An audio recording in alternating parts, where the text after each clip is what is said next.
Hey gang, as many of you have seen my other videos where I've worked on this 68 Mustang Coupe, I've already done a bunch of work to it, and some of that work involved replacing the floor pans, torque boxes, doing some patchwork on the frame, underneath the upper control arms down in here, also replacing all the front suspension and starting the conversion to disc brakes. I have the rotors and calipers in place, and I have videos showing all that stuff. So as I'm moving along and getting it prepared, I'm also going to be putting in a vintage air kit and power steering, and along of course with power brakes. So to do all that, I stripped down the firewall to bare metal, and I did some weld repairs, and I also sprayed it with epoxy primer to keep it from rusting while I do other things.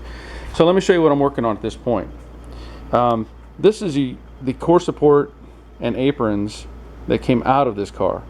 I would say they're original, but likely they've been replaced at some point. I know that the repair work that was done was pretty shoddy. Here they have pop rivets holding the core support together, and it also had pop rivets down here holding it to the front cap. So obviously I'm not going to put pop rivets in to put this back together. So I have a new core support, and again, these parts are from Mustangs Unlimited. They're pretty much the same part you get anywhere. That piece fits very well. I'm very happy with that. This piece, the driver's side apron, it's going to take some work. The corner down here is fighting me. It's running into the tower, so I'm going to have to trim that down. And then other than that, I was surprised to see that, and I didn't notice this before, it doesn't have any holes for the bolts that hold the fender on. None. So I guess they leave it up to the installer to figure out how they want it. It has an indentation. Really odd. The passenger side apron is a Spectra part, and if any of you have used Spectra parts, you know they're like a crash part. They're not quality. They're similar to the original, but they're very much not as good. You can see they just like trim it out with a plasma torch, and I haven't done anything to this yet, but you can see this flanges are they're round. There's no crisp line here. It does have the holes, thankfully, but it doesn't, I mean, even the width is wrong. Here, if you look at it, you can see it overhangs quite a bit. And it's going to take some work to make this one fit. And also, back in the corner, it's also fighting me with fitment. This cutout isn't right.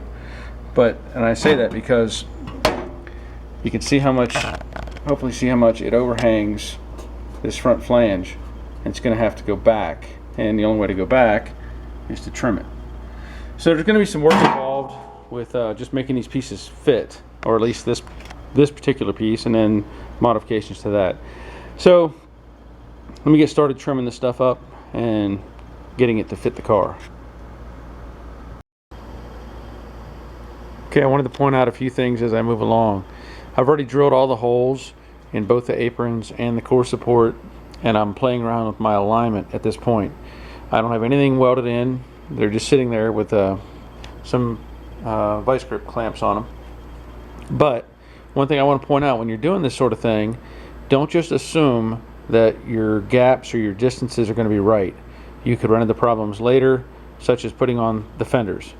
So I'm not 100% sure that I'm going to use these fenders. I know this fender has a great big patch in the bottom underneath the emblem, and I think it's got some Bondo in other places, and I know this fender has a lot of issues. There's a ton of Bondo right through here, and this whole side is Bondo. I already know that, and it looks decent, but I don't know if I want to deal with it. You can also see Bondo splitting apart up here, and just a variety of things that I'm not real comfortable with. But the one thing it does give me is my hole gaps. So being that I'm putting in this piece, I want to make sure I'm in the proper location, and the closest thing I have to measure from is the fender. So with the door gap set pretty nice, and I do have a bolt in the rear section here, I can at least look at the holes and verify that I'm in the right location, or close, close enough. Same way here on the driver's side, even though I don't have holes to go by, I still can address this front area where there is a hole in the core support. So with that in mind, and having the fenders set in place, I have some good measurements, let's say, to go by. Now, you may want to think about, hey, I'm going to measure from here to the cowl, which is what I did as well. And I measured from the front edge right here to the back edge of the core support, and it worked out that they're both the same. Your car may be different. If you have that stuff in place prior to taking it apart and it's not been wrecked or anything, use that as a measurement. Test fit your fenders, make sure everything's in the right place and it fits nice before you start welding. So now that I know, I at least have some measurements I can go by that I'm confident with, and I'm comfortable with how the fenders are fitting. Whether, even though I may not use these fenders, I still know that my gaps are right. So I'm going to take the fenders back off, and I'll show you a few more things. Okay, now I want to show you a couple other things. Whenever I'm doing these sheet metal jobs, I'm always making sure that I have my contact metal prepared. So I know it's kind of hard to see. There's silver dots on the backside of the core support, and that's basically where all the holes are in this panel. So what I'm going to do is take a sanding disc and I'll bare all the metal, or bare the metal on those contact points, and then I will apply a weld through primer. Now in the past I've used a copper, and I'm really not completely happy with the copper, so I'm going to try this 3M weld through 2, and there's the part number 05917, and see how that works. But other than that, I'm going to do the same thing to this side, prepare the back side of the panel, and I've already done that with the interior area. If you look, you can see that's the silver paint, is that weld through. So I've already sprayed all that and prepped the lower area here where the core support will weld, and now I'm just going to take it apart and get those other areas ready and start welding. Well, I got all the sheet metal welded onto the front. Pretty happy with it. Everything went smooth. I did weld it and then came back and ground and re-welded it, any little pits or holes that I had. So I'm real happy with it. Everything fits nice. And at the top here, I just mimicked plug welds. I drilled holes in this panel and then welded it to this panel and then smoothed it out. Over here on the right apron, I talked about it, not being in a great shape, and it still, isn't, but I did hammer and dolly it and try to square up this edge a little bit and make it look better. Oh, the other thing, these holes for the fenders, for the bolts to go through, they're in place now, and basically all I did, I'd already had a reference point from the fender, but then I made a template from this side and kind of duplicated it. If you look back here at the original holes, it was more of a square with the oval, and so I did the same thing on both, to make it look right. I tried to square it up. Beyond that, oh yeah, I remade the holes that hold that little cover that goes over the spring, and then, as I talked about earlier, I think I did anyway, I like to weld the backside of the apron to the core support. You don't have to do so much blending at that point. It just leaves a little hot spot out here on the front, and so just a little bit of cleanup on that, and I will be soon applying more epoxy primer to all the panels at the front here. as I look at these fenders a little more, this is the driver's side fender, obviously, and I talked about it having a patch, and there you can see there's some sort of big patch, and I really don't like the way they did that, but the rest of the fender seems to be really solid. So I may undo what they did here and try to piece it back together. I just can't believe they didn't even cut that off square. It's like they just quickly made a patch and said to go with it. I did check the rest of the perimeter here, and it seems to have just paint, so I'm pretty happy with that fender. However, this fender is pretty scary. I don't know if you can see just how thick that Bondo is, but that's a lot. And all of this is making this corner. It looks like they've done some weld, some sort of weld patch, and just not good. So I may just replace this fender. I know it has some other issues, and just not happy with it.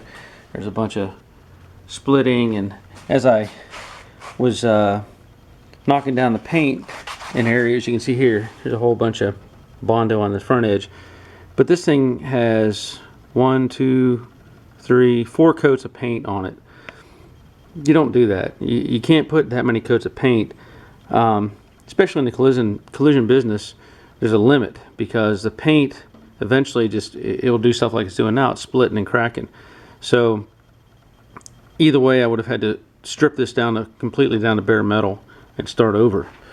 Other areas back here, you can see all the paint circles, and then I showed earlier these bubbles, and this is all kinds of filler. So as I make progress, at least I think I'm making progress, I think the plan is to do more stripping, let's say. As I looked at the cowl, I don't know if you can see it very well, there's some weird bubbling going on here, but these corners are splitting out, and this is just ugly. So I think while I'm in the process of working in this area, I'm going to strip this cowl, because it's easier to do with no engine. I can stand up in there and take care of that. And you can see there's a tape line where it's been repainted, and you can see a tape line here where they just must have masked off the trim and just painted up to it. So regardless, all that's got to come off. Same way with whatever's on the roof, and who knows what else is on the car, but you know, it's got to be done, and I just don't let stuff go. I think it's going to be done the right way. Whether it's my car or somebody else's car, it's got to be done right. So anyway, I'm making progress, and we'll see what happens next. Okay, so I've made some good progress, and I'm getting it prepared for some epoxy primer. So I want to show you how the cowl looked after stripping off all that paint. Took a while. You know, the challenge is getting into all these little openings where the vents are and around the wiper motor arms or posts. And basically I used a cup wire wheel and a regular wire wheel and sanding disc, and I also used some of those Gator grip discs that I talked about. I had shown earlier. Basically, that I call them Gator. They used to be called Gator grips. I don't know if they changed the name on them. I think they have a different name now. There's an extra one I had. Whoever makes that, Shopsmith. Got these at Lowe's. And of course, you got to be careful with those. You don't want to stay in one spot and make a lot of heat. You got to move around a lot. And I'm not too worried about this out here. This is in good shape, and this is probably closer to the original paint than anything. It did have, as I showed earlier, 4 or 5 layers of paint on the thing. And so everything's ready. I am going to spray it with epoxy primer. And I'm using Shopline JP377.